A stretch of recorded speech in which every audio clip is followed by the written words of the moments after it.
Julio, really interested and excited about this talk. Please go for it. Can we have a round of applause? Thank you, Michelle. And thanks for everyone for organizing and all the people doing the food and everything. Please give a round of applause to them as well. So, I'm just looking for my slides here.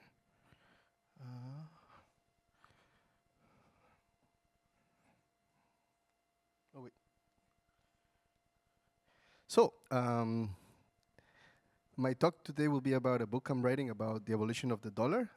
So how to abolish the US dollar and the future of crypto under 8 minutes. So we're gonna go fast, so please bear with me, and if you have questions, please ask me afterwards. Okay, so economics 101.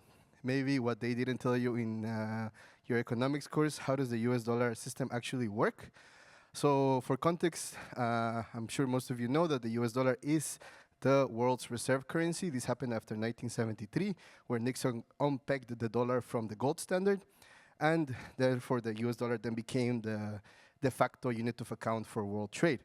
And this system is based on a relationship between 3 specific entities or institutions, the main one being the US Treasury IOU system, which you can think about as promises for future dollars.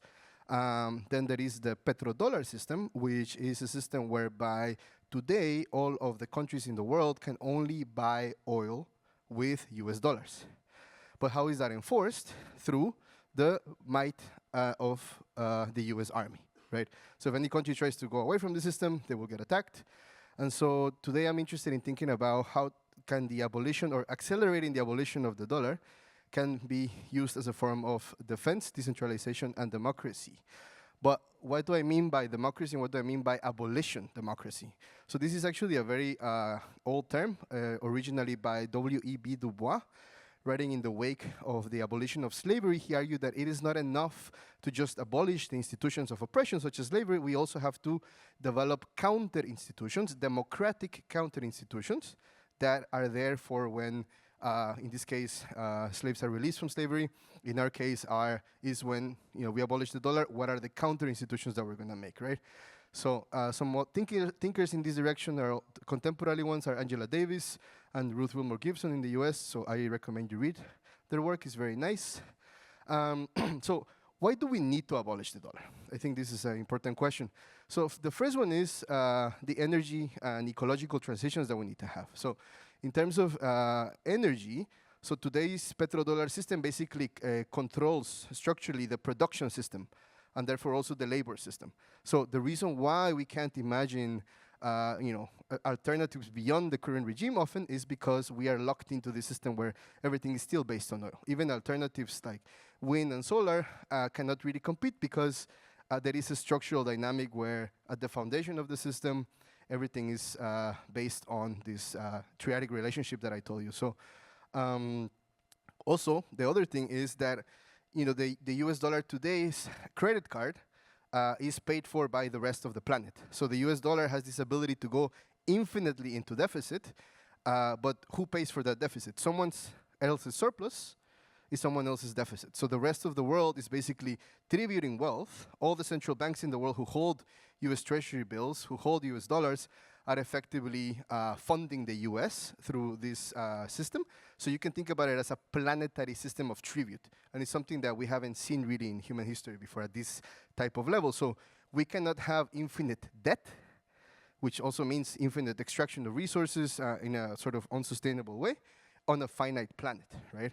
So, of course, climate change, climate destruction, all these things are the consequences of perpetuating the system. And so, I mean, and the other reason why we need to abolish the dollar is because is in order to establish economic democracy.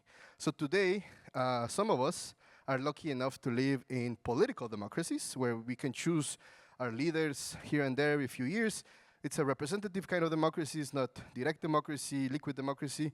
But it's still some form of democracy. Now, what would it mean to actually do economic democracy? For me, what I argue for in my book is that the first part of abolishing the dollar has to be about canceling the debt that today's many countries have to pay. So to give you a sense, today most of the nations in the world have to pay 1/3 to half of their national incomes back to the International Monetary Fund and to the World Bank as a debt.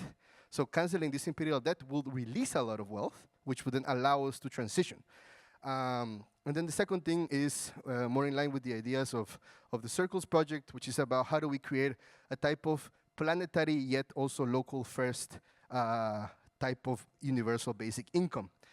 And of course, through that process, we can have more democratic control over the system of production.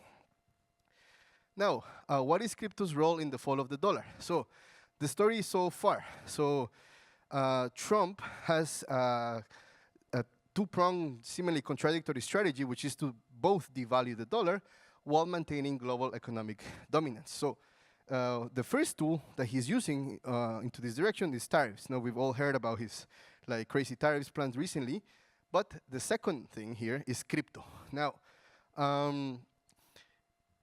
recently, and there is a fact checklist on this on the White House website, Trump has started to create a strategic Bitcoin reserve, right? And also pointing to making stable coins accepted within the Fed as part of the strategic reserves that the US has, right? So by doing this, Trump is basically accelerating systemic risk by correlating assets such as Bitcoin to other parts of the economy. Now, Trump wants to leverage stablecoins to get other countries to invest their dollars, say Japan, who holds trillions of dollars, by telling them that now they can exchange their dollars for stablecoins. No? The problem is that, of course, as you may know, retail USD crypto stablecoins cannot be fully regulated or controlled by the Fed. Has anyone seen Tether's reserves? No? Okay. Yeah, so the problem is that the history of money is filled with broken promises. When the convertibility of, in this case, the dollar, is over, when the promise of it is no longer there, then the dollar regime will break. And so, in a way, ironically, Trump is likely our biggest ally in toppling down the US monetary system. And of course, if we look at it in a long historical durée, in a long historical analysis, the dollar and the USA as an empire is already on its way down.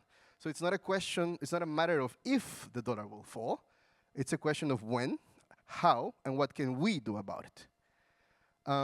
So how can we preempt Trump's top-down strategy to bring down the dollar with a more bottom-up approach to deal the fatal blow to the dollar so that we can actually transition given the powers that we have being here within the crypto world? So I have, in my book, I have a whole chapter on methods on how to abolish the dollar based on this triadic relationship I mentioned. Now, I will only mention the monetary sabotage part because it's more dealing with, with crypto. So just to give you a little taste. So the first method is doing counterfeiting. Now, at the wake of Trump's second election, the Chinese government issued out a US Treasury bill made in China, and they sold it to the Saudi Arabian government.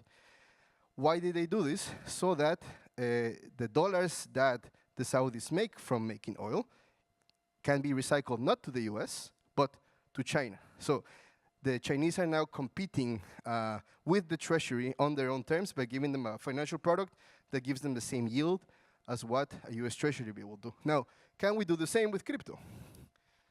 The second thing is shorting the dollar. So George Soros is infamously known as a person that did a huge short on the pound many decades ago. He made a lot of wealth from it. He made a lot of enemies from it. But what's interesting about Soros' case is that he basically played the financial markets in order to make a bunch of money out of this sort of devaluation of the pound. Now, can we do something like that when it comes to the dollar? Can that happen through crypto? The third method I want to share with you is DDoS the dollar. Who here knows what DDoS means? Okay, distributed denial of service. Okay, so basically, this is more of a tactical method. It's about a timing thing. So, if you can actually get enough hackers to attack the infrastructure of the dollar at specific moments, you can then use it as a way to create more resistance and, counter power, basically. Then There's other methods that are more, I guess, more bottom-up, like organized tax strikes, and also payment strikes, so people collectively saying, today we will not pay with dollars, we will pay with something else, right? Or today we will not pay our taxes, we will do a tax resistance, and we will use those funds instead to fund other things, other forms of direct action. Canceling trade debt is a big one. Of course, if you look at the graph of relationships between different nations in the world, all countries have deficit and surplus balances with each other. John Maynard Keynes had a big proposal at the wake of the Bretton Woods Agreement in the 1940s, where he proposed the Bancor system. I'm not talking about the Bancor protocol, I'm talking about the OG Bancor, where he proposed to make an international clearing union whereby states could clear the debts or the deficits and surpluses that they have with each other. And so that could be another way to weaken the power of the dollar, mainly because a lot of people hold debt in dollars. So those are just some very basic examples. I only have 8 minutes. So I wanted to end with some of my own poetic explorations on the future of crypto and the work that I have been doing. So as Michelle mentioned, I was one of the people that started Circles. Now we have version 2. Martin spoke about it in the morning. It's a very exciting moment because things like group currencies are now alive, they're active. We can now unite our personal currencies, make group ones that actually represent the groups and social institutions that we're part of. So I'm very excited for this type of bottom-up, people-powered money that goes beyond states, banks, and kings, as Martin mentioned. The second protocol I wanted to share with you today is more in line with these ideas of Keynes, which is the Cycles protocol. You can look it up as cycles.money. This is a project led by Ethan Buchman at Informal Systems, whose goal is to clear the most amount of debt with the least amount of money in a privacy-preserving way. So I won't go into the details of it. It involves arcane magic like TEs and zero-knowledge proofs and a bit of MPC. But effectively, the idea is that businesses can input their invoices into a system and then clear out the trade debt that they have with each other. The third thing is something that I've been working on very quietly on my own time, which is how do we actually make a quantum-esque money with current physical hardware that we have, because of course we cannot do actual quantum money. But I've been exploring this within my research on TEs, particularly with this notion of physical unclonable functions, or PUFs, which historically are tied to Stephen Wisner's work, the actual creator of quantum cryptography. And last but not least, I think since we're living in the midst of this sort of climate breakdown, climate destruction, it is very vital that we create local first, offline first payment systems, hedging for if there is some sort of internet collapse. So these are some of the protocols and systems that I've been thinking about and working on with my work at Poetic Technologies and also before at Circles. So yeah, thank you. This is my email, my Signal, my Telegram. You can contact me if you want to hang out, invest in our work, or hang out. And you can pre-order my book if you scan this code. Thank you very much.